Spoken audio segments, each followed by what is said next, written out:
Have you ever finished filming and played back the footage only to realize the audio was unusable? We've all been there, and the most common audio mistakes are totally preventable if you know what to look out for. In this video, I'm breaking down what they are and how to avoid them so you can record crisp audio. If you're new to my channel, I'm Desiree and I've worked in corporate video production for over a decade. I share my tips and tricks on this channel to help you create professional corporate videos. Let's get into it. Not every microphone works for every type of video production.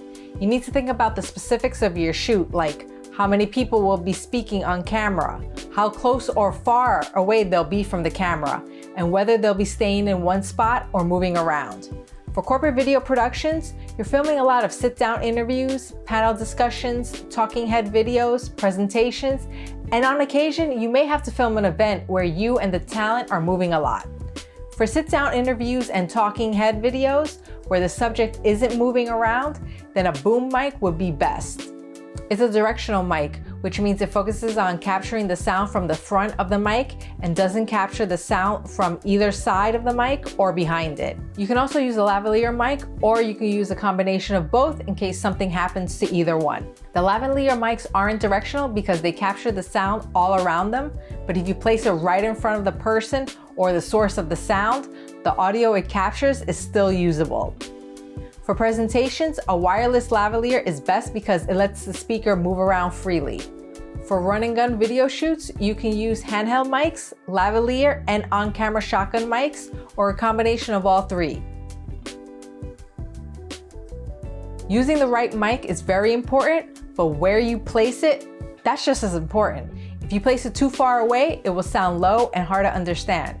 If it's too close, it will be distorted and can cause the audio to clip. Where you place the microphone depends on the type you're using. When you're using a lavalier mic, clip it below the chin around the center of their chest. Make sure it's not rubbing against the talent's clothes. If the mic touches fabric, every little movement they make is going to create rustling sounds in the audio, which is very distracting. For a shotgun mic, attach it to a boom arm, then you can either hold the boom arm or attach it to a C-stand if the talent isn't moving. Position the mic above the subject just outside of the camera's frame and point it at the speaker's chest. If you have a handheld mic, hold it 4 to 6 inches from the mouth and don't move it around. Microphones are sensitive and pick up every little noise, and if you're filming in an office or conference room, it will capture everything. The air conditioner running, people walking or talking in the hallway, the elevator dinging on the floor you're on, and all of that will come out in your audio. If you have a lot of background noises in your audio, then you'll need to spend more time in post cleaning that up, so it's free from any distractions. Try to minimize as much of the noise as possible before filming by choosing a quiet room with minimal echoing and background distractions.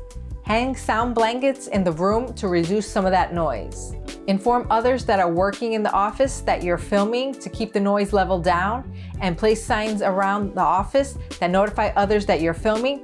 Using a shotgun mic also helps with minimizing that background noise. You can record room tone right after you call cut. This is recording the natural sound of the specific room or location you're filming in.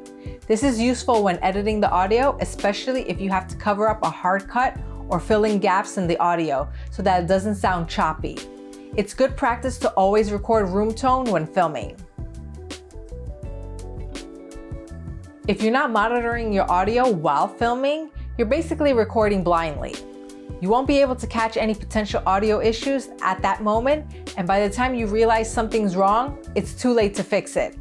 Always wear headphones when you're recording and listen for any distracting sounds like static or signal interference if you're using wireless lavs. You'll be able to quickly identify them and do another take so you don't end up with unusable audio. Before you press the record button, you need to check the audio levels for every microphone. If not, you can record the audio either too high or too low. Have your subject speak normally, and while you listen, watch the levels on your camera's monitor or an external recorder if you're using one to see where they're hitting. For speaking voices, you want the levels to stay in between -6 dB and -12. The highest peak shouldn't go past -6 dB and the lowest shouldn't fall below -12. If your levels aren't hitting in between those levels, then you need to adjust the gain until it does. You can't always rely on recording your audio to only your camera or only an audio recorder, because if something goes wrong, you don't have a backup to rely on and may have to spend more time trying to fix it in post, or worse, it may not even be usable. If you're using wireless microphones, there's always the possibility of interference that will mess up the recording, or if the microphone isn't plugged in correctly, you may not even have any audio at all. Or if you forgot to adjust your levels and you recorded the audio either too high or too low. So it's best practice to film with 2 different microphones and to 2 different devices so you have redundancy if something happens to either mic. Recording audio to both the camera and separately to an external recorder is ideal. That way you always have a backup and from 2 different mics. If you don't have a second microphone, make sure your main microphone can record onto itself in addition to sending the audio out to the camera. Microphones like the DJI Mic 2, Rode Wireless Pro, and the Shure VP83F lens hopper all have onboard recording, so if anything happens to the audio in the camera or the audio recorder, then you have another backup you can use. When we're speaking into a microphone, certain words that have the letters P or B can make plosive or popping sounds, which can be distracting. Even someone breathing can be picked up by a microphone if it's close enough. Having a windscreen over the microphone helps diffuse those sounds. It's a must for all outdoor shoots, but if you're filming corporate videos, most likely you'll be filming indoors and in rooms where there are air conditioning vents around. The sound of the air flowing into the room can be picked up by the mic, but if you have the windscreen on, that sound can be reduced. If you're filming in a soundproof room, then you don't need one, but it doesn't hurt to keep it on the mic at all times so you don't lose it. Always record your audio in the WAV format because 1, it's a standard, and 2, it's uncompressed, so you're capturing all the details in the audio, and it's a higher quality, which gives you so much more flexibility to clean and adjust it in the edit. Other file formats compress the audio, which affects the quality. And try to record the audio in at least 24-bit. If you can get a mic or recorder that can record 32-bit float, that's even better because it gives you a much wider dynamic range and you can recover audio that was recorded way too loud or too soft without losing quality. It gives you a cushion in case levels aren't ideal while shooting, especially if you're filming by yourself or in unpredictable environments. Even if the audio you record is pretty good, it's always best practice to clean it in the edit because there's usually some background noise or inconsistent levels that need to be adjusted. Skipping this can make your video sound unpolished and distractive.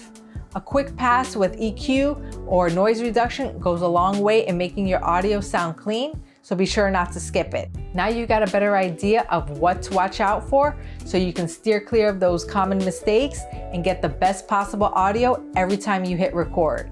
If you made it this far in the video, thank you so much for watching until the end. I appreciate it. And if you want even more corporate video production tips that I don't always share here on the channel, make sure to sign up for my newsletter. The link is in the description. And I'll see you in the next video.